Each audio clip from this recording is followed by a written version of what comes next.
Wuhan যদি কস ওই shampoo লাগা একবার এই রাস্তাটা তুলে মাথাত বাড়ি মার মাথা তোর ফাড়িয়ে এলাম।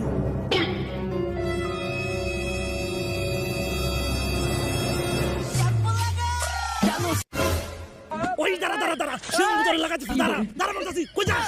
হায় আমারে মাফ করে দিয়েন, আমি না বলে পারলাম না। আমার উঠতি বয়সের নওজোয়ান মৌলবী, নওজোয়ান আলেম, নওজোয়ান হুজুর, অল্প বয়সী 20, 25, 30 বছর, 26 বছর, 28 বছরের মৌলবী সাবরা আজকে তারাও এই বড় মোবাইলেই আসক্ত। ওনারাও ওনাদের সমস্ত কিছুর চিন্তা চেতনার অনুভূতি সবকিছু আজকে বড় মোবাইল থেকেই গ্রহণ করে, বড় মোবাইলেই সরবরাহ করে। আফসুস, কোনো ব্যাধি যখন, কোনো গুনাহ, কোনো খামখেয়ালি যখন